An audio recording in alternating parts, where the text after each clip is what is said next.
नमस्कार साथियों, स्वागत है एक बार फिर आपका अपने YouTube चैनल में। मैं एडवोकेट रविंद्र कुमार आपके बीच में एक बार फिर एक नए टॉपिक के साथ आया हूं। आज का जो हमारा टॉपिक रहेगा क्वेश्चन बेस ही रहेगा, और जो आज का हमारा टॉपिक है वो है संघ की कार्यपालिका। ठीक है, जो हमारी संघ की कार्यपालिका है इसमें बहुत ही महत्वपूर्ण पद पाए जाते हैं, जैसे राष्ट्रपति हो गया, उपराष्ट्रपति, प्रधानमंत्री। ठीक है, तो और भारत का जो महान्यायवादी है, तो 4 से 5 महत्वपूर्ण पद हैं। इन पर जो भी क्वेश्चन आधारित जो भी पेपर बनता है, छोटा एग्जाम रहे या बड़ा रहे, लगभग यहाँ से क्वेश्चन आपको पूछा ही जाता है। तो जो मोस्ट इंपोर्टेंट क्वेश्चन जो आते हैं और आते रहेंगे, उसी के ऊपर मैं वीडियो लेकर आ रहा हूँ। तो आपका समय ना लेते हुए फटाफट शुरुआत करते हैं। पहला जो क्वेश्चन है, ठीक है, आपका टॉपिक भी क्लियर होता रहेगा। ठीक है, तो पहला क्वेश्चन है,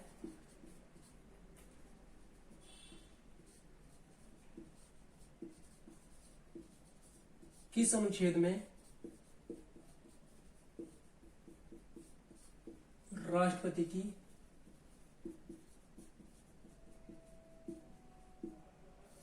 कार्यपालिका शक्ति निहित है? ठीक है जी, ऑप्शन है हमारे पास आर्टिकल 52, बी ऑप्शन है आर्टिकल 53, सी ऑप्शन है आर्टिकल 54 और डी ऑप्शन हमारे पास है आर्टिकल 57। ठीक है जी, तो आपको क्वेश्चन पूछा गया है कि किस अनुच्छेद में राष्ट्रपति की कार्यपालिका शक्ति निहित है। ठीक है, अगर अनुच्छेद 52 की बात करें तो ये बताता है भारत का एक राष्ट्रपति होगा, भारत का राष्ट्रपति होगा। ठीक है, 53 की बात करें तो इसका राइट आंसर हो जाएगा 53, क्योंकि कार्यपालिका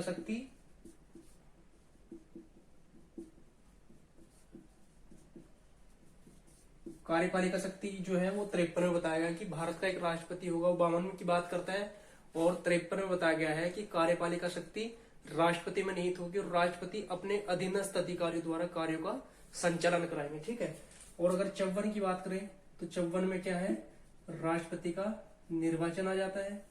और अगर 57 की बात करें तो उसमें क्या आता है, पुनर्निर्वाचन,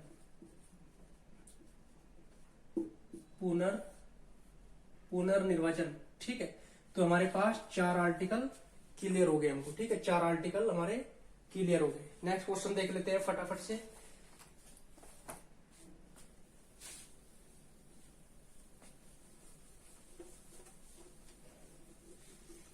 पंद्रह से 20 क्वेश्चन हम यहाँ पर करेंगे, मोस्ट इंपोर्टेंट जो आते हैं। ठीक है, नेक्स्ट क्वेश्चन है हमारे पास, राष्ट्रपति उम्मीदवार के लिए निम्न में से क्या आवश्यक है?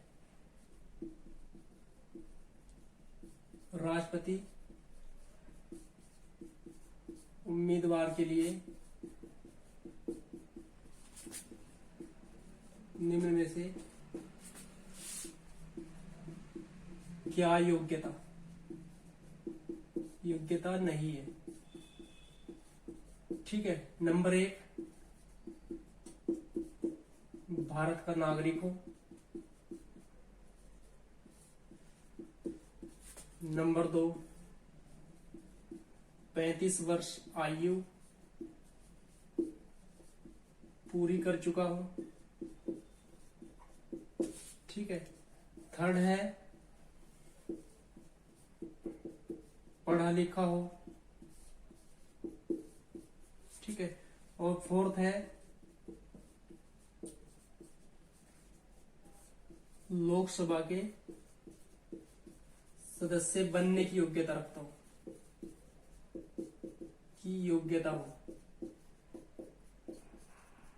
ठीक है जी, क्वेश्चन क्या है हमारे पास, राष्ट्रपति उम्मीदवार के लिए निम्न में से क्या योग्यता नहीं है?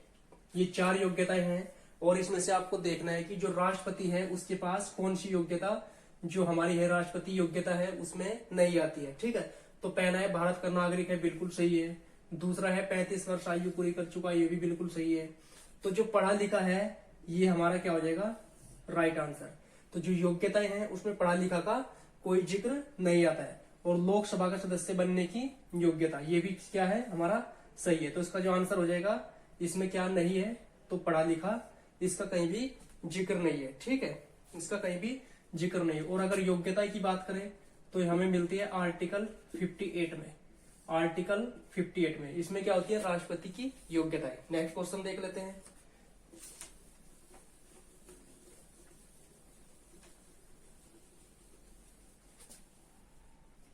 नेक्स्ट है हमारा, राष्ट्रपति पर महाभियोग चलाया जाता है। राष्ट्रपति पर महाभियोग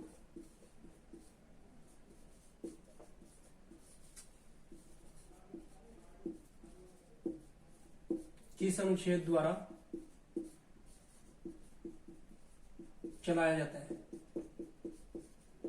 अनुच्छेद में आपको लिख दे रहा हूं एक दो। अनुच्छेद 60, आर्टिकल 60, आर्टिकल 61, आर्टिकल 57 और आर्टिकल 72। 4 आर्टिकल हैं, आपको बताना है राइट आंसर कि जो महाभियोग चलाया जाता है राष्ट्रपति के ऊपर, वो किस अनुच्छेद के अनुसार चलाया जाता है। ठीक है, तो अगर 60 की बात करें, ये शपथ की बात करता है। 61 की बात करें तो महाभियोग, और 57 की बात करें तो पुनर्निर्वाचन, ठीक है, और 72 की बात करें तो राष्ट्रपति की क्षमादान की शक्ति। राष्ट्रपति की क्षमादान की शक्ति, जो हमारे पास राइट आंसर हो जाएगा वो हो जाएगा आर्टिकल 61। 61 के अनुसार राष्ट्रपति पर क्या है, महाभियोग चलाया जाता है। राष्ट्रपति पर महाभियोग चलाया जाता है। नेक्स्ट क्वेश्चन देख लेते हैं।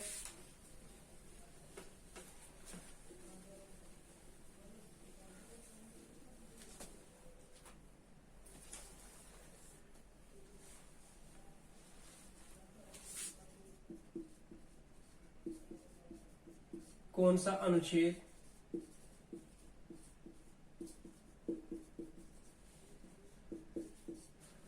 राष्ट्रपति को उच्चतम न्यायालय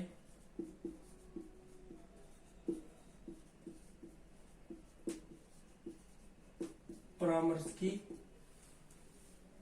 शक्ति प्रदान करता है? शक्ति प्रदान करता है। मोस्ट इंपोर्टेंट क्वेश्चन है ये, राष्ट्रपति की सलाहकारी शक्तियों में आता है। ठीक है, उच्चतम न्यायालय से परामर्श अर्थात सलाह जो लेता है राष्ट्रपति, वो कौन से आर्टिकल के अनुसार लेता है?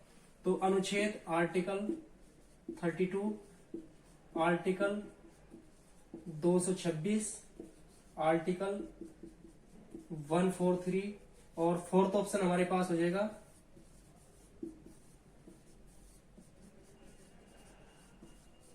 None of these. ठीक है, इनमें से कोई नहीं। तो आपको बताना है जो उच्चतम न्यायालय से परामर्श राष्ट्रपति लेता है वह कौन से आर्टिकल के अनुसार लेता है। अगर हम बात करें 32 की, तो 32 हमारे पास क्या है, मौलिक अधिकार है। कैसा? संवैधानिक उपचारों का मौलिक अधिकार, संवैधानिक उपचारों का।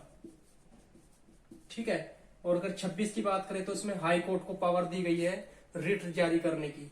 इसमें सुप्रीम कोर्ट को है, इसमें क्या है 226 में हाई कोर्ट को है, और यहां पर क्या है राष्ट्रपति की सलाहकारी शक्ति।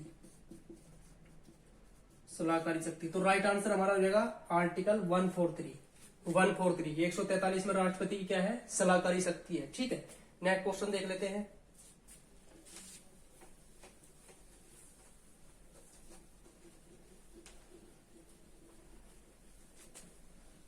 नेक्स्ट है हमारे पास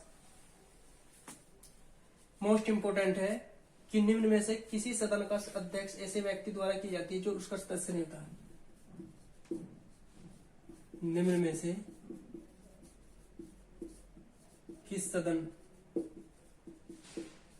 की अध्यक्षता ऐसे व्यक्ति द्वारा की जाती है जो उस सदन का सदस्य नहीं होता। है। ठीक है, क्वेश्चन है हमारे पास कि निम्न में से किस सदन की अध्यक्षता ऐसे व्यक्ति द्वारा की जाती है जो उस सदन का सदस्य नहीं होता। ऐसा व्यक्ति आपको बताना है जो उस सदन का सदस्य नहीं है लेकिन तो फिर भी उसकी अध्यक्षता करता है। हमारे पास ऑप्शन है लोकसभा, राज्यसभा, राज्यसभा। 3 आ जाएगा हमारे पास विधानसभा, विधानसभा। और चौथा आ जाएगा हमारे पास नन ऑफ दीज, ठीक है, नन ऑफ दीज, ठीक है। तो ऐसा आपको सदन बताना है। तो इसका जो राइट आंसर है राज्यसभा। राज्यसभा में जो उपसभापति होता है, अर्थात जिसको हम क्या कहते हैं, सभापति जो होता है राज्यसभा में, जिसको हम बोलते हैं उपराष्ट्रपति, उपराष्ट्रपति।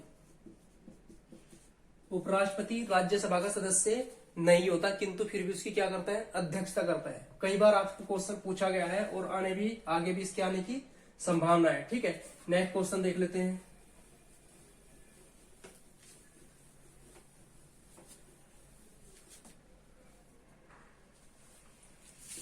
क्वेश्चन है, संविधान में मंत्रिमंडल शब्द पहली बार किस अनुच्छेद में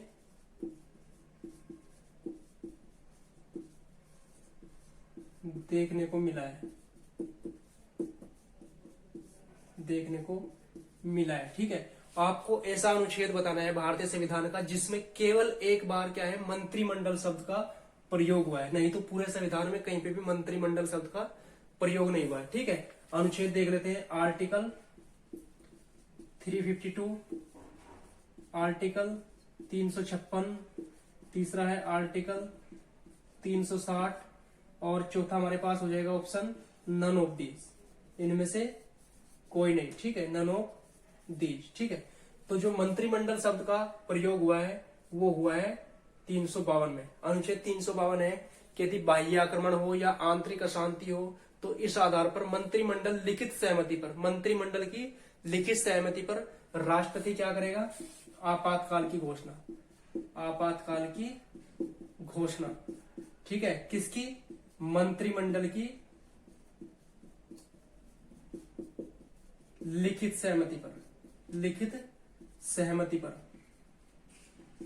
लिखित सहमति पर। तो पहली बार क्या हुआ है, क्या हुआ है, पहली बार मंत्रिमंडल शब्द का प्रयोग। इसमें आता है राष्ट्रपति शासन, राष्ट्रपति शासन, ठीक है। और ये होता है वित्तीय आपातकाल, वित्तीय आपातकाल, ठीक है। 5 क्वेश्चन आपके क्लियर हो गए। नेक्स्ट क्वेश्चन देख लेते हैं, मोस्ट इंपोर्टेंट है नेक्स्ट भी।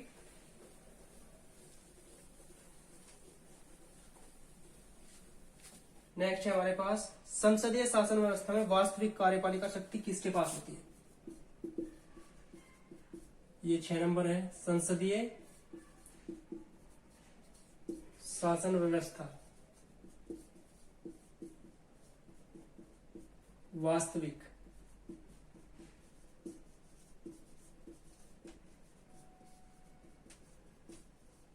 कार्यपालिका शक्ति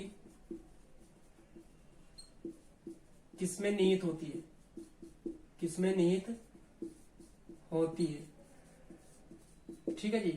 पहला आ जाएगा हमारे पास प्रधानमंत्री, दूसरा आ जाएगा राष्ट्रपति, तीसरा आ जाएगा हमारे पास उपराष्ट्रपति और चौथा आ जाएगा हमारे पास नन, इनमें से कोई नहीं, ठीक है। तो आपको बताना है संसदीय व्यवस्था में, जो संसदीय शासन व्यवस्था में वास्तविक कार्यपालिका शक्ति किसमें निहित होती है। हमारे पास संसदीय व्यवस्था में 2 प्रकार की शक्ति होती है, एक वास्तविक शक्ति होती है, एक नाममात्र की शक्ति होती है, ठीक है। तो संसदीय व्यवस्था में जो वास्तविक कार्यपालिका शक्ति होती है वो प्रधानमंत्री में निहित होती है, और जो नाममात्र की शक्ति होती है वह राष्ट्रपति में निहित होती है, ठीक है। 2 चीजें आपको क्लियर होगी। तो प्रधानमंत्री में वास्तविक शक्ति प्रधानमंत्री में होती है और राष्ट्रपति में नाममात्र की शक्ति, ठीक है। तो इसका जो राइट आंसर हो जाएगा वो हो जाएगा प्रधानमंत्री। प्रधानमंत्री में वास्तविक कार्यपालिका शक्ति होती है। नेक्स्ट क्वेश्चन देख लेते हैं।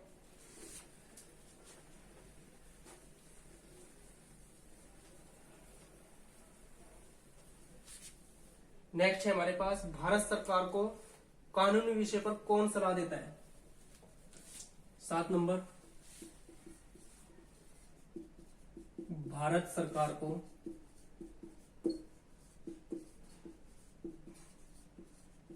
कानूनी विषयों पर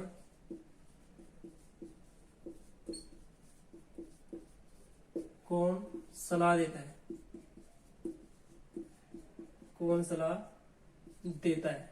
ठीक है, एक आ जाएगा हमारा महान्यायवादी, दूसरा आ जाएगा हमारा महाधिवक्ता, ठीक है, तीसरा हमारे पास ऑप्शन हो जाएगा विधि आयोग,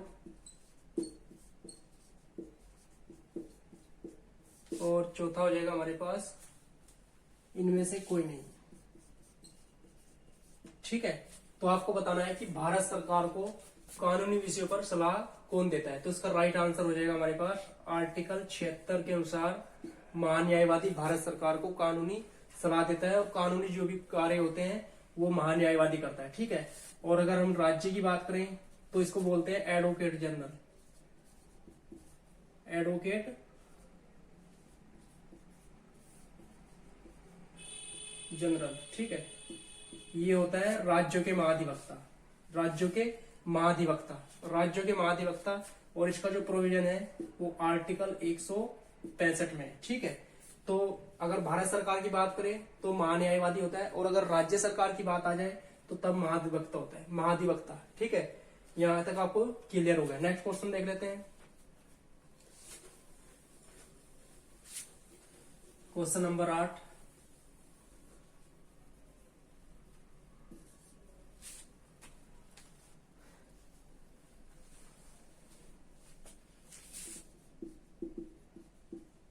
संसद का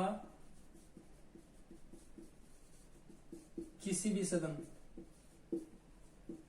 का सदस्य न होते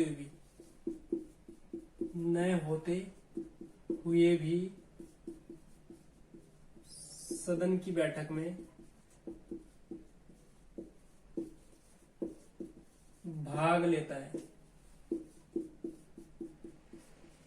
आपको ऐसा व्यक्ति बताना है जो किसी भी सदन का सदस्य नहीं है, अर्थात संसद का सदस्य नहीं, ना तो लोकसभा का सदस्य है और ना ही राज्यसभा का सदस्य है, किंतु फिर भी जब सदन की कार्रवाई चलती है तो उसकी बैठक में क्या है, भाग लेता है। ऐसे व्यक्ति को बताना है। हमारे पास ऑप्शन है भारत का मुख्य न्यायाधीश,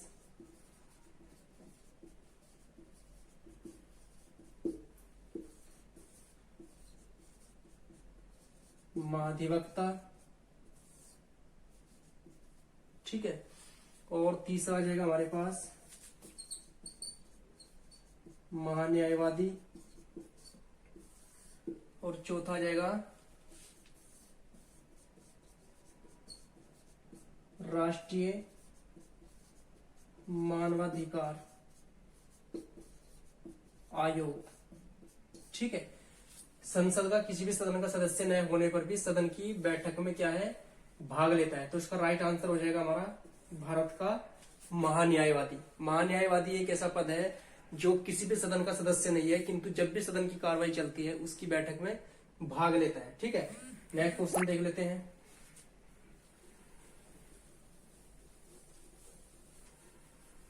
क्वेश्चन नंबर 9,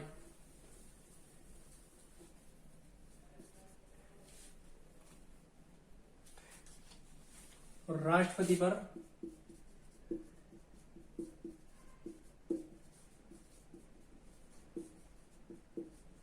महाभियोग चलाने से पूर्व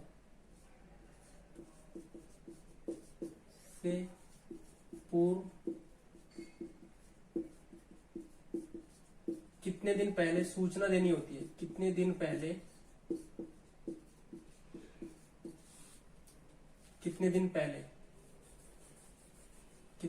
सूचना देनी होती है। ठीक है, तो हमारे पास ऑप्शन है 7 दिन, दूसरा ऑप्शन है हमारे पास 14 दिन, तीसरा है हमारे पास 21 दिन, और चौथा है 28 दिन। तो आपको बताना है जब राष्ट्रपति पर महाभियोग चलता है तो कितने दिन पहले हम उनको सूचना देते हैं, महाभियोग लाने से पहले कितने दिन पहले। तो इसका राइट आंसर होगा 14 दिन पहले। यदि लोकसभा में क्या है, महाभियोग लाया जाता है तो उसको राष्ट्रपति को 14 दिन पहले सूचना देनी होती है। ठीक है, तो अगर राष्ट्रपति को लगता है कि मैंने क्या है संविधान का उल्लंघन किया है तो खुद ही पद से हट जाता है, और अगर क्या है और राष्ट्रपति को लगता है कि मैंने संविधान का उल्लंघन नहीं किया तो अपना पक्ष रखवाता है या अपना पक्ष रखता है। ठीक है, तब जाकर लोकसभा राज्यसभा दोनों से महाभियोग की प्रक्रिया गुजरती है, और अगर दोनों से पारित हो जाए महाभियोग की प्रक्रिया तो राष्ट्रपति पद से हट जाता है। नेक्स्ट क्वेश्चन देख लेते हैं। Question number 10। ठीक है, क्वेश्चन नंबर 10 है हमारे पास।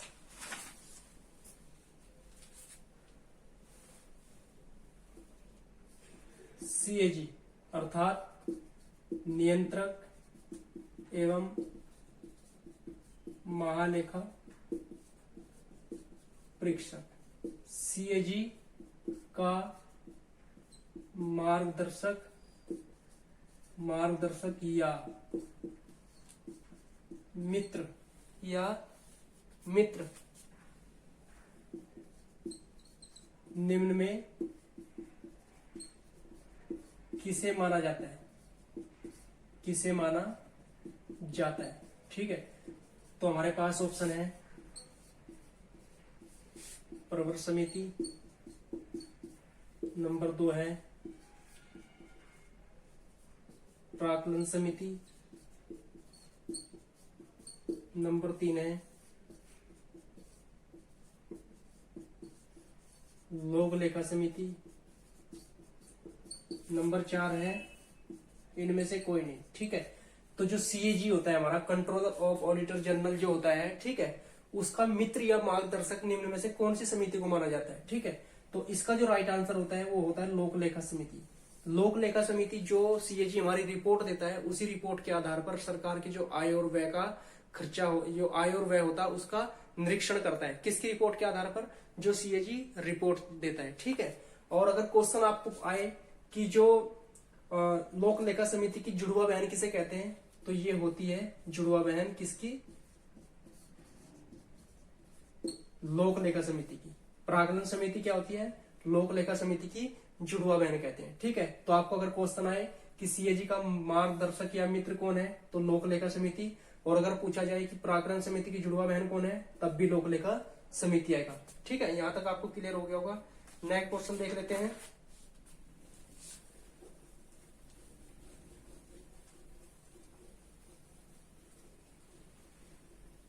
11 नंबर देख लेते हैं। नेक्स्ट क्वेश्चन है हमारे पास, भारतीय संविधान के अनुसार निम्न में भारत के राष्ट्रपति के पास शक्ति नहीं है। संविधान के अनुसार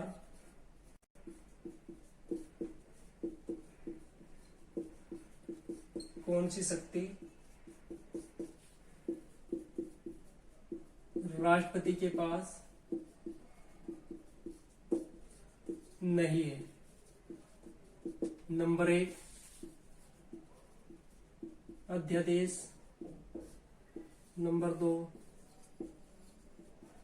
क्षमादान, नंबर 3 सलाहकारी, और जो नंबर 4 है संसद को संदेश भेजना।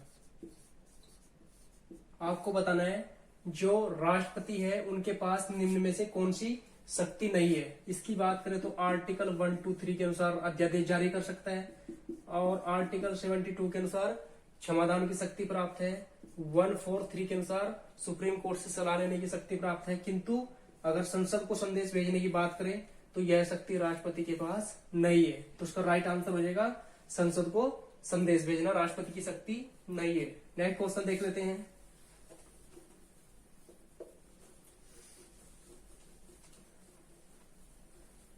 बारह, ठीक है। नेक्स्ट है हमारे पास, संसदीय मंत्री परिषद के मंत्री उत्तरदायी होते हैं।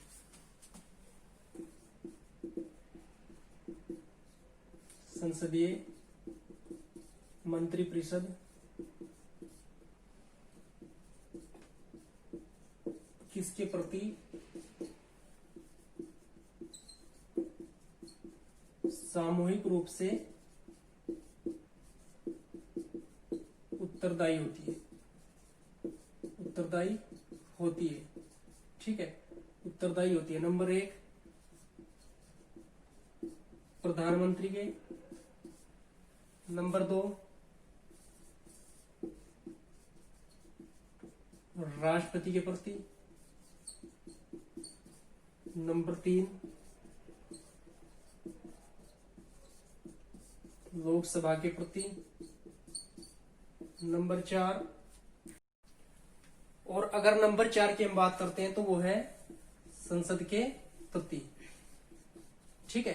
तो आपको बताना है जो संसदीय मंत्री परिषद होती है, जो हमारी मंत्री परिषद होती है, ठीक है, वह किसके प्रति सामूहिक रूप से उत्तरदायी होती है, किसके प्रति सामूहिक रूप से उत्तरदायी होती है। तो इसका राइट आंसर हो जाएगा लोकसभा के प्रति। लोकसभा के प्रति क्या है, हमारी मंत्री परिषद सामूहिक रूप से उत्तरदायी होती है, ठीक है। नेक्स्ट क्वेश्चन देख लेते हैं यहाँ पे।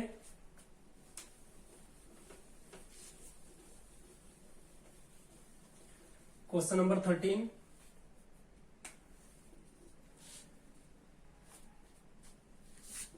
मोस्ट इंपोर्टेंट है। अनुच्छेद 108 के अनुसार, 108 के अनुसार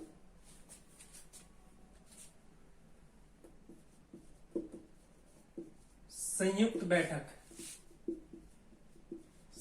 बैठक किसकी, लोकसभा एवं राज्यसभा संयुक्त बैठक आहूत करता है। आहूत कौन करता है, ठीक है। आपको क्या है, थीम पकड़नी है क्वेश्चन की, कीवर्ड आपको पकड़नी है, कीवर्ड पकड़ना है आपको, ठीक है। जो अनुच्छेद 108 है इसके अनुसार है संयुक्त अधिवेशन, ठीक है। और आहूत कौन करता है, तो आहूत हमारे पास ऑप्शन हो जाएगा नंबर 1 राष्ट्रपति, बी की बात करें लोकसभा अध्यक्ष,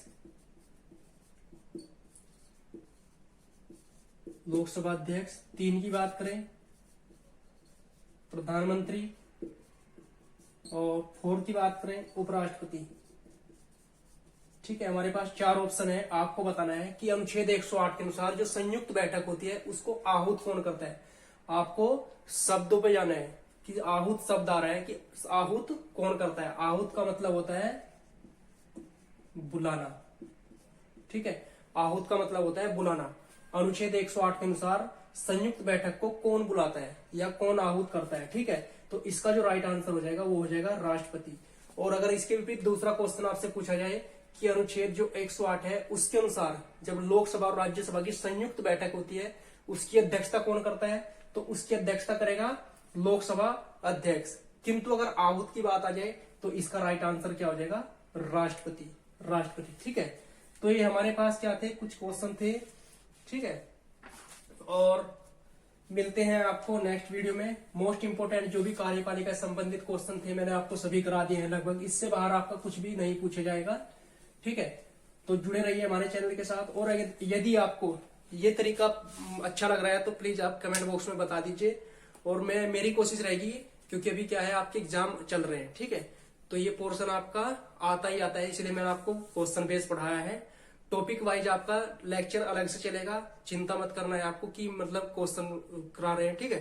टॉपिक भी एक अलग से चलता रहेगा। कार्यपालिका यानी कि पूरा राष्ट्रपति आपको पढ़ाया जाएगा, उपराष्ट्रपति पढ़ाया जाएगा, प्रधानमंत्री, महान्यायवादी, ठीक है।